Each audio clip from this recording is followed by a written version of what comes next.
வணக்கம். பிரேம் வீடியோவில் ரூபன் தரா அப்படின்னு ஒரு கன்னட படம் பார்த்தேன். கன்னடா ஃபிலிம்னு பார்த்தீங்கன்னாக்க ஒரு எல்லா industry, not only Kannada industry, Tamil industry ஆகட்டும், இல்லை மலையாள இண்டஸ்ட்ரி ஆகட்டும், தெலுங்கு இண்டஸ்ட்ரி ஆகட்டும், இல்லை ஹிந்தி இண்டஸ்ட்ரி ஆகட்டும், எல்லா இண்டஸ்ட்ரிக்கும் பார்த்தீங்கன்னாக்க ஒரு மேக்கிங் ஸ்டைல், அவங்க ஸ்டோரி சொல்கிற விதம் வந்து கண்டிப்பாக வந்து டிஃப்ரென்ஸ் இருக்கும். அந்த மாதிரி ஒரு ஸ்டைல் பார்த்தினாக்கா ஒரு ராவான ஸ்டைலாக இருக்கும், ஒரு ராவாக இருக்கும். கொஞ்சம் இந்த வார்த்தைகள் நம்மளுக்கு வந்து மற்ற லாங்குவேஜிலேருந்து நம்ம பார்க்குறவங்களுக்கு அது கெட்ட வார்த்தையை இது நிறைய யூஸ் பண்ணுற மாதிரி இருக்கும். எக்ஸ்போசர் கொஞ்சம் இல்லை அதிகமாக யூஸ் பண்ணுற மாதிரி இருக்கும். பட் இங்கே சில படங்கள்லாம் பார்த்தா யதார்த்தமாக இருக்கும். ஒரு எக்ஸாம்பிள் சொல்ல போனாக்க இந்த உபேந்திர படம் ஆகட்டும், பிலாசபி வந்து ஒரு படத்தில் வந்து இது பிலாசபியை வந்து ரொம்ப பியூட்டிஃபுல்லாக சொல்லுவார், ராவாக சொல்லுவார். அப்புறம் இந்த ஆக்ஷன் படத்தை வந்து ரொம்ப ராவாக சொல்கிறது பார்த்தீங்கன்னாக்கா சூரியன் இது டைரக்டர் துனியா படம் எடுத்தார்.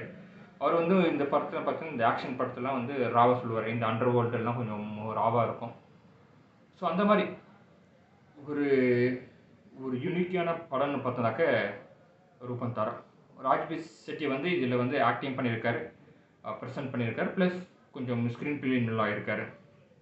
எஸ்பெஷலி இந்த படத்தை வந்து நான் ப்ரொடியூசருக்கு வந்து கண்டிப்பாக ஒரு பெரிய சல்யூட் பண்ணணும். இந்த டீம் வந்து உண்மையில் வந்து ரொம்ப ஒரு யதார்த்தமான இது லொக்கேஷன் ஆக்டிங் வந்து எப்படி தான் அந்த செலக்ட் பண்ணான்னு தெரியலைங்க.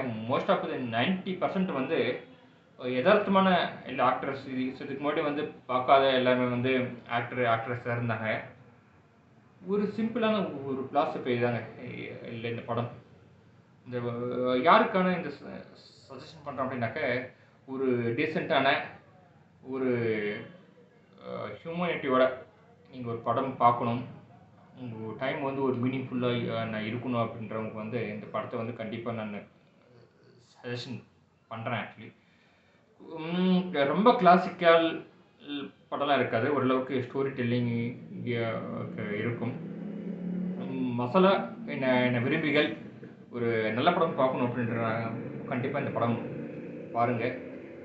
ஆனால் உண்மையிலே வந்து இது வந்து ஓடிடி படம் தான். நான் தியேட்டர் எக்ஸ்பீரியன்ஸ் படம்னு நான் சொல்ல மாட்டேன். ஒரு ஓடிடி படம் தான்.